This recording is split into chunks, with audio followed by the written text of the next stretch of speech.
Hello everybody, West Country Explorer here, and today I've come out and about on my bike, see the bike there, and I've come to the site where there was once a gibbet, so I thought I'd do a little video on one of the Somerset gibbets. Hope you enjoy guys, hope you enjoy.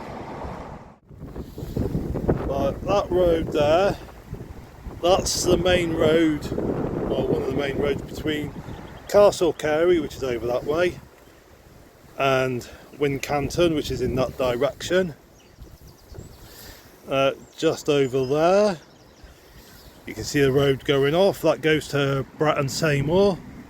There's quite an old church there, and then down in this direction that goes off to Horton. What I'll do is I'll just come over here, just show you a bit of the scenery.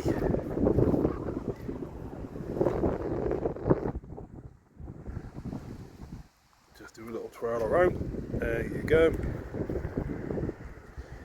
Just to give you a little idea of the setting, sort of where I am and all the rest. I'm just going to twizzle you around a minute guys.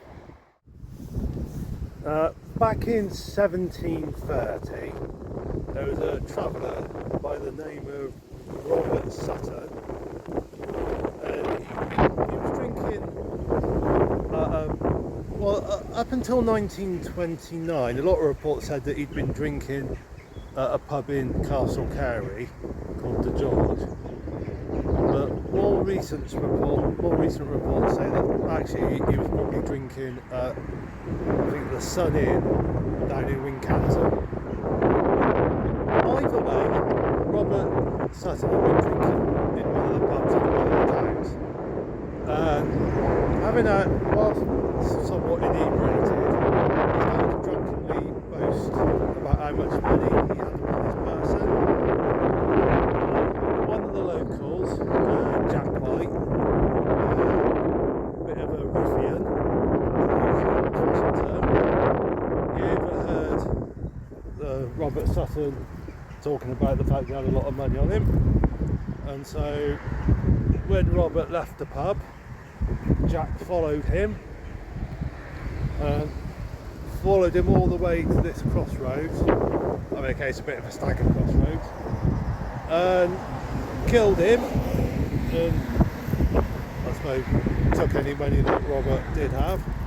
But suffice to say, Jack White murdered Robert Sutton and sort of abandoned the body where he'd been killed. And then, I mean, eventually the body was found and taken to one of the inns down in Wincanton. One of the stories, I mean, it highlights sort of old-fashioned beliefs that were held at the time. One of the stories goes that the body, like Robert Sutton's body, was held at taken to an inn in Wincanton. Loads of people, sort of including Jack White, went to view the body. There was a bit of, body was bleeding a little bit, there was a bit of weeping, blood weeping. Jack White saw the body, saw the weeping blood, and in a panic ran away. And the other locals, suspecting he might have been the murderer, grabbed hold of him, dragged him back into the inn, and made him touch the body. And when he touched the body, it started to bleed profusely, and they took that as a sign of guilt. I said, I don't put much stock in that kind of story, but I reckon his guilt was probably determined in a more authentic way, for want of a better way of putting it. Yeah, maybe it was a bit of coincidence. Maybe they did accuse him on flimsy evidence. But anyway, suffice to say, Jack White, he was accused of found guilty in the crime of the murder, and gibbeted, killed and gibbeted in a crossroads. I mean, there's no evidence nowadays of the gibbet, nothing to sort of advertised the fact that the gibbet was there. The only way I found out about it was one day when I was cycling through the area. I popped into Bratton, Seymour to have a little look around the church, and I've decided to go on Wikipedia to see if there's any info about the church on Wikipedia. And on the Wikipedia page for Bratton Seymour, it mentioned about Jack White's gibbet. So I found out about it purely by chance, you know. So, and apparently for quite a while this crossroads was referred to as Jack White's gibbet. So there you go, guys. A little bit of sort of local history. Actually, what I might do, guys, is I think I'll take you into Bratton and show you around the church.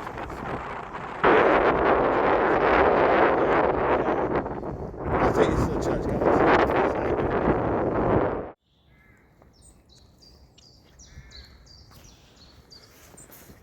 St Nicholas Church at Bratton Seymour. It is 13th century. The church does have Saxon origins, so there was some kind of a church here in Saxon times.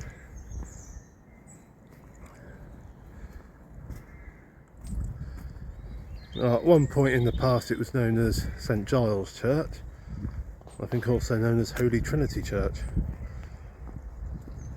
but its current name is St Nicholas.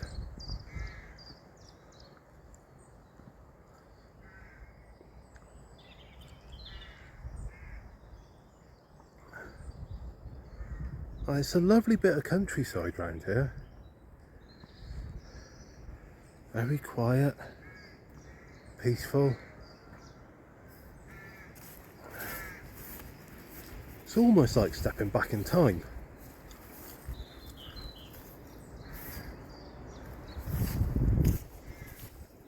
I'll walk around here and show you the views.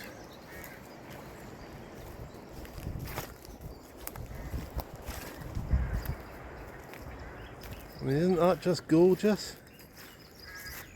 Be even better on a sunny day. Well, all the rain we've been having the last few months,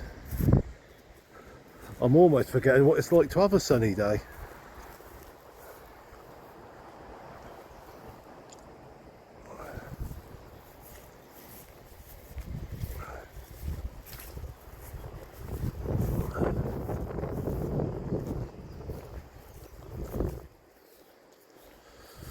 I'll just walk around this little bit and take you guys inside.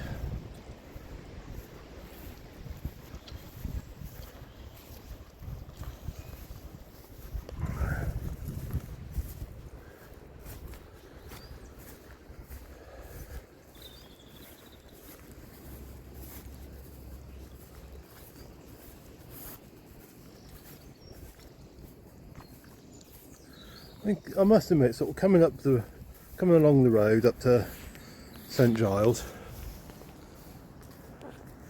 I say so quaint and all the rest. It really is almost like stepping back 300 years odd to the 1730s. Right there.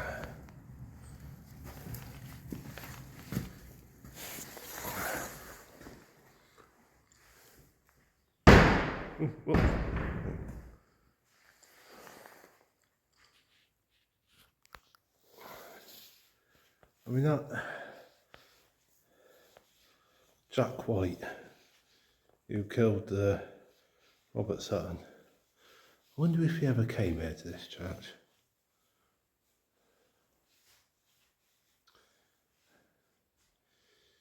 Jack White, he was baptised in Wincanton in 1690, and he married a Sarah, can't remember her surname, But he married a lady named Sarah in 1716. So what's that, 26?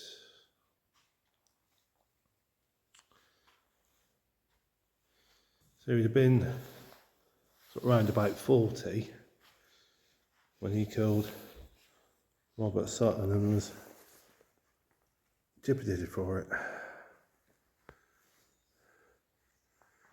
I think he was... Just imagine that, he's 4 years younger than I am now when he killed Robert Sutton and got done for murder. I'll take you through this bit. There's not a bit of a scruffy area behind you. This is where they do the bar ringing.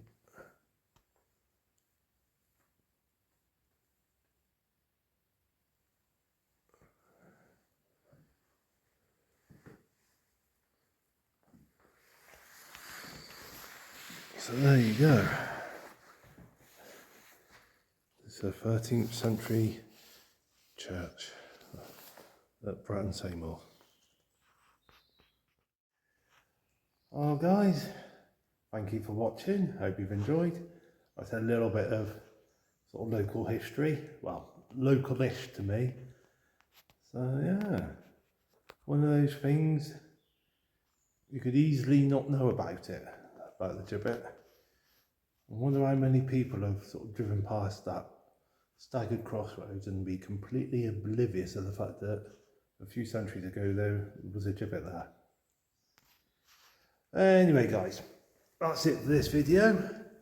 Look forward to seeing you in the next one. And in the meantime, the usual, stay safe, take care, and God bless.